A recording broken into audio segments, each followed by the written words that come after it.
बेटा, तो 30 डेज बचे अभी अपने सीए फाइनल और सीए इंटरमीडिएट ग्रुप 2 एग्जामिनेशंस के लिए। बेटा this is not the time to just study, this is the time to study smart. इसीलिए ICI board of study subject specific webinars conduct कर रहे हैं, जैसे कि डीटी का अलग, आईडीटी का अलग, ऑडिट का अलग, एफएमएसएम का अलग, जहां पे वो लोग बहुत ही क्रूशियल इनसाइट्स डिस्कस कर रहे हैं, जैसे कि अपकमिंग एग्जामिनेशंस किस टाइप का एक्सपेक्टेड है, आपसे प्रेजेंटेशन किस टाइप का एक्सपेक्टेड है, क्या ऐसी चीजें करके आपको बोनस मार्क्स मिल सकते हैं, कौन सी ऐसी चीजें अवॉइड करो एज पर एग्जामिनर कमेंट जिससे आपके मार्क्स डिडक्ट होने से बच सकते हैं, या फिर सेक्शन वाइज वेटेजेस क्या है, इस बार आईसीआई आपको किस चीजों पे चेक कर सकता है। Oh my God, amazing amazing insights होते हैं। प्रॉब्लम एक ही है कि एक एक वेबिनार 2-2 3-3 घंटे का होता है। मुझे पता है आप लोग के पास टाइम नहीं है, इसलिए I am sitting down noting down the crucial summary pointers for you so that upcoming examinations में आपके effortlessly 15 to 20 marks her subject में बढ़ जाए, बिकॉज बहुत लिमिटेड टाइम बचा है, यहाँ पे पढ़ाई भी करनी है और वो मार्क्स गेनिंग चीजें भी अपने को करनी है, बहुत क्रूशियल रहेगा आपके लिए। इसका सीरीज 2 भी जल्द कंडक्ट होने वाला है, उनकी भी वेबिनार समरी जल्द चैनल पे डालती रहोगी, सब्सक्राइब करके रखना, बेल आइकॉन हिट करके रखना। We would start off with CA final students. CA intermediate students के लिए मैं टाइम स्टैम्प दे देती हूं, अब directly you can jump to that particular time stamp. चलो बिगिन करते हैं। सबसे पहले डीटी। बेटा डीटी में सबसे बड़ा रेड फ्लैग है question number 1। Question number 1 is under performed, ये आपको भी पता है। यहां पे कहां गलतियां होती है जनरली, कहां पे वो लोग आपको चेक कर सकते हैं, मैं आपको बताती हूं। जनरली यहाँ पे मैट एएमटी के कैलकुलेशन में प्रॉब्लम होती है। सेक्शन 115 बीएडी बीएई, यहाँ पे कौन से डिडक्शंस अलाउड है, कौन से डिडक्शंस नहीं अलाउड है, रेट्स क्या है, यहाँ पे जनरली गलतियां देखी गई है इन द क्वेश्चन नंबर 1। तो बेटा प्लीज क्वेश्चन नंबर 1 जितना प्रैक्टिस कर सकते हो उतना अच्छा है। Secondly they check you on certain aspects जहां पे आप जनरली गलतियां करते हो पूरे पेपर में। One is electoral trust, one is political parties, one is income under section 115 TD, section 11 corpus donations, anonymous donations, registration procedure under section 12 AB, exemptions under section 1023C और REIT. यहाँ पे generally institute आपको check करती है, तो इन पर से questions जितने हो सके सॉल्व करो। तीसरा सेक्शन वाइज वेटेजेस क्या है। चैप्टर नंबर 1 to 9 में से 24 to 26 मार्क्स का एक्सपेक्टेड है। चैप्टर नंबर 10, 11, 12 में से 22 to 24 मार्क्स का एक्सपेक्टेड है। सोचो 3 चैप्टर्स। चैप्टर नंबर 13 to 20 में से 24 to 34 मार्क्स का एक्सपेक्टेड है, एंड चैप्टर नंबर 21 to 28 में से 34 to 40 मार्क्स का वेटेज एक्सपेक्टेड है। तो बेटा अभी आपके पास लिमिटेड टाइम बचा है, सिर्फ 30 डेज है, सब कुछ तो नहीं कर सकते हो। इस वेटेज के हिसाब से, ये आईसीआई का सेक्शन वाइज वेटेज है, इस वेटेज के हिसाब से फिल्टर डाउन कर लो कि बस मैं ये सिलेक्टेड चैप्टर्स करने वाली हूँ और इनको ही बार बार रिवाइज करने वाली हूँ, सो दैट आप स्मार्टली अभी तक 2-3 रीडिंग्स कर लो, पेपर सॉल्विंग कर लो और अच्छे से एग्जामिनेशन अटेम्प्ट करो। जैसे कि अभी जो मेरा लास्ट मंथ वर्कशॉप चल रहा है for CA intermediate and CA final students, you won't believe बेटा 10 डेज पहले बच्चों ने पढ़ाई भी शुरू नहीं की थी, एंड ऑलमोस्ट 10 to 12 डेज में 2-2 सब्जेक्ट खत्म कर लिए। बेटा आपके पास अभी तक पूरा महीना बचा है, सिर्फ पढ़ाई नहीं रिविजन के साथ भी स्मार्टली प्रिपेयर करके अपन अब तक एग्जामिनेशन क्लियर कर सकते। तो आज बैठो, डे वाइज प्लानर प्लॉट करो, सिलेक्टेड चैप्टर्स करो, उनको बार बार रिवाइज करते रहो। और अगर आपको दिक्कत है किसी चीज में, तो बेटा मैं एक रिवाइज स्टडी प्लानर का सेशन कंडक्ट करने वाली हूँ आप लोग के लिए on the 11th of this month, जहां पे मैं आपके साथ एक स्मार्ट ब्लूप्रिंट शेयर करूंगी कि बेटा बस ये सिलेक्टेड चैप्टर्स करेंगे, डे वाइज टाइम टेबल दूंगी बेटा आपको कि आज ये चैप्टर करेंगे, कल ये चैप्टर करेंगे, रिविजन कब करेंगे एंड पेपर कब देंगे, बिकॉज वर्कशॉप में मैं आपके साथ डिटेल टेस्ट सीरीज शेयर करूंगी हर सब्जेक्ट के 3 portion wise papers, 1 MCQ paper and 3 full course paper, 7 test per subject, जिनको मैं आपको इवैल्यूएट भी करके दूंगी। अमेजिंग सेशंस लाइंड अप बेटा, 1.5 day plan, dos and don'ts, stress management, amazing activities, all of this just at ₹1599। और जब आप इतने सारे लोगों को देखते हो ना आसपास जिन्होंने भी अभी तक पढ़ाई शुरू नहीं की है, but now when they are ready to give in their 100%, आपके अंदर भी अलग जोश आ जाता है। तो if you are also interested into something like this, description box में लिंक दे रही हूं, go and check it out. क्योंकि इस बार इस वर्कशॉप में मैंने एल्यूमिनाई मीटअप भी रखा है, मतलब लास्ट अटेम्प्ट के टाइम तक जिन स्टूडेंट्स ने सिर्फ 30 डेज में प्रिपेयर करके एग्जामिनेशंस क्लियर कर लिए, I am going to call those students. वो स्टूडेंट्स अपने एक्सपीरियंस से शेयर करेंगे, आपको उनको कुछ Q&A पूछना है तो पूछ सकते हो, क्योंकि लास्ट अटेम्प्ट के टाइम तक इतने सारे बच्चे जिन्होंने सिर्फ ये रिवाइज स्टडी प्लानर के सेशंस अटेंड करके they were able to clear the examinations. तो अमेजिंग इनसाइट्स मिलेंगे आपको। तो अगर आपको खुद को ये लास्ट शॉट देना है, अगर आपको आपके पेरेंट्स को स्माइलिंग देखना on that results day, so let's buckle up and let's study like never before. Description box में लिंक है, go and check it out. Next link, international taxation में वो लोग आपको कहां पे चेक करते हैं जनरली, ट्रांसफर प्राइसिंग जो सबसे इंपॉर्टेंट चैप्टर है, वहां पे आर्म्स लेंथ प्राइस में कैलकुलेशन में प्रॉब्लम है, secondary adjustment, disallowance under section 94B, ये 3 मेजर एरियाज है जहां पे वो चेक करते हैं। डीटीडब्ल्यू में सेक्शन 91, एनआर टैक्सेशन में tax liability calculation under normal and specific provisions, यहाँ पे जनरली इस टाइप के सवाल पूछे जाते हैं इंटरनेशनल टैक्सेशन में से। नेक्स्टली डीटी में सबसे major problem lack of presentation का है कि आप प्रॉपर नोट्स नहीं लिखते हो। सी आपको अलाउ डिसअलाउ सिर्फ पोस्ट नहीं करना, उसके लिए मार्क्स नहीं मिलते, you need to quote the proper reasoning reasoning, proper case laws, proper provision, proper section numbers कि मैंने क्यों डिसअलाउ किया है, क्यों अलाउ किया है, तो ही मार्क्स मिलते हैं, अदरवाइज मार्क्स नहीं मिलते। तो रेट्स पे ध्यान दो, प्रेजेंटेशन पे ध्यान दो, सेक्शन वाइज वेटेज पे ध्यान दो और इस टाइप के सवाल पूछे जाते हैं generally. Next is IDT. IDT में उनके फेमस क्वेश्चंस बोलूं जहां पे वो लोग आपको चेक करते हैं, one is forward charge, one is reverse charge. Recent attempt में भी था, कुछ जीटीए को रिलेटेड था, वहां पे all of you goofed up mostly. Inter state supply, intra state supply, यहां पे आपको आइडेंटिफिकेशन में प्रॉब्लम हो जाती है और इस वजह से फिर वो सीजीएसटी, आईजीएसटी, एसजीएसटी कैलकुलेशन में प्रॉब्लम हो जाता है।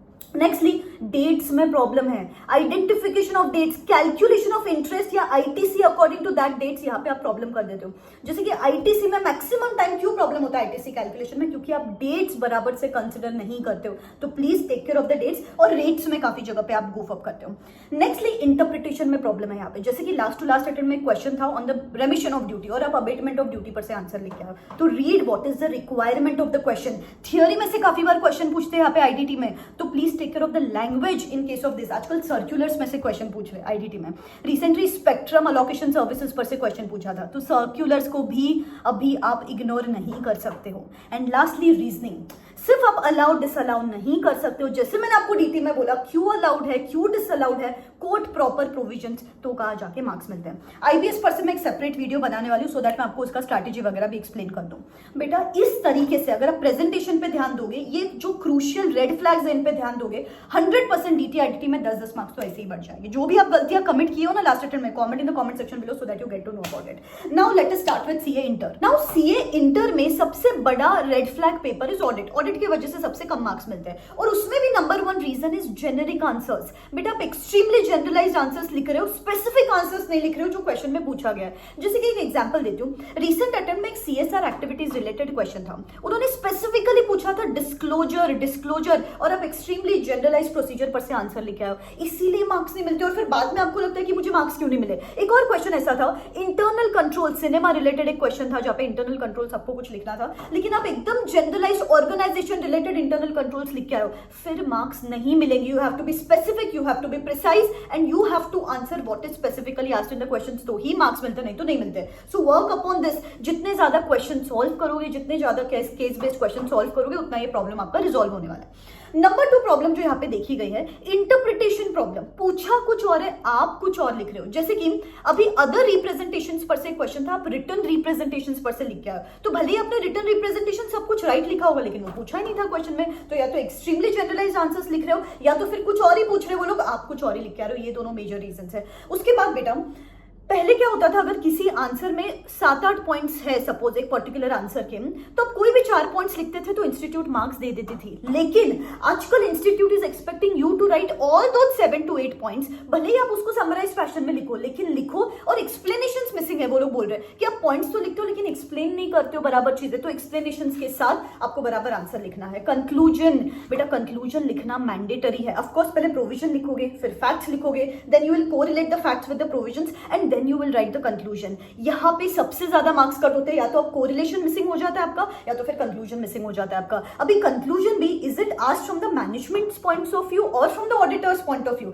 ये आपको समझ में नहीं आता है, इस वजह से फिर आप गलती कर देते हो। That is very important, take a note of it. MCQs में कम मार्क्स मिल रहे हैं। बेटा अगर आपको पता है आपका डिस्क्रिप्टिव पार्ट वीक है, तो practice as many MCQs as possible, वहां पे मार्क्स लाने की कोशिश करो।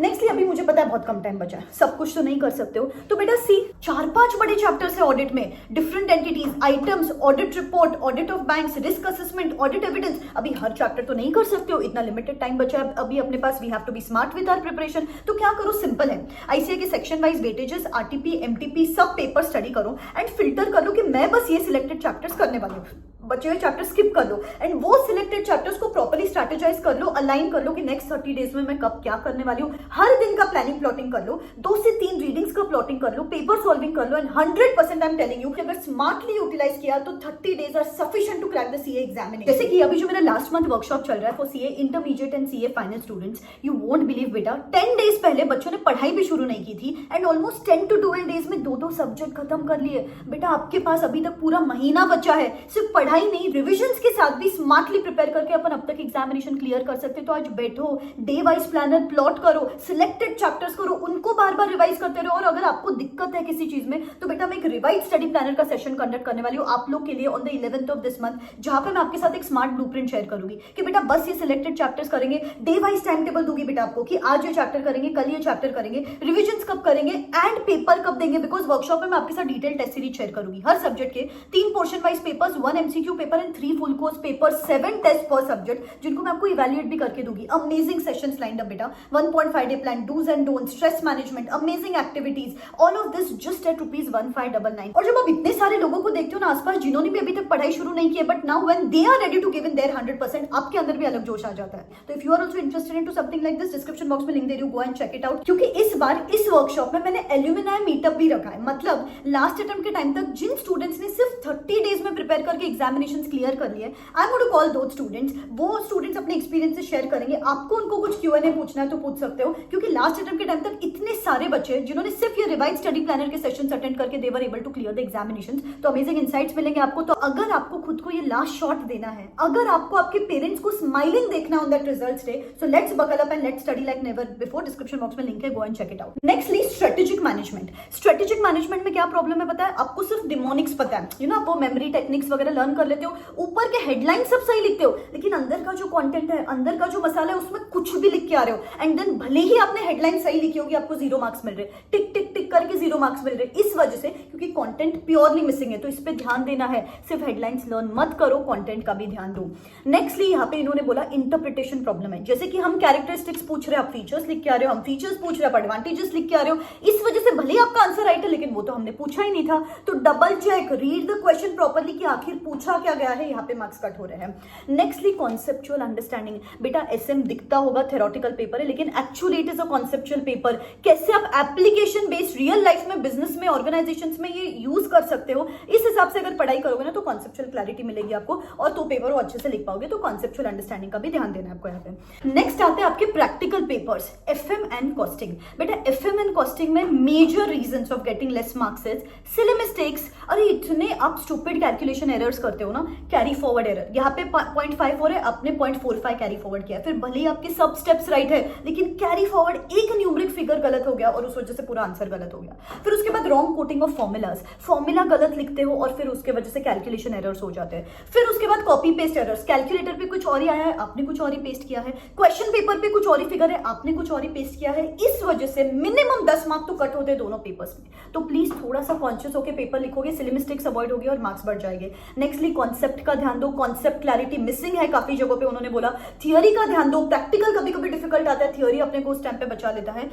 एफएम में सबसे under perform chapters are working capital and investment decisions, और यहाँ पे ही वो लोग ट्रिक क्वेश्चंस पूछते हैं। तो solve as many questions as possible, practice करो इन दोनों चैप्टर्स में से।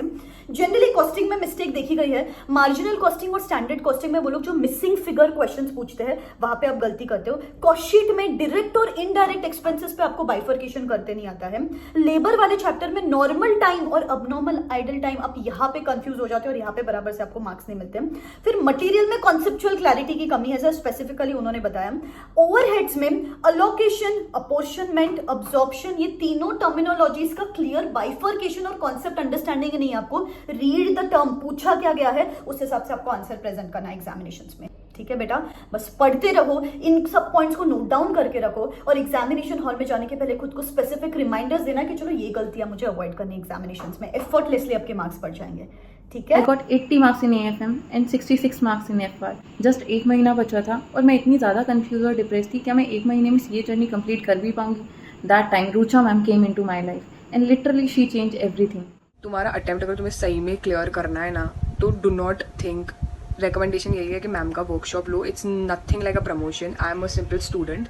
It helped me a lot to clear this time with 2 exemptions, one in FR and one in AFM. Session खत्म होने के बाद आप रुक के एक एक बच्चे का डाउट क्लियर करते थे, एक एक बच्चे की बात सुनते थे, पूरी बात सुनते थे।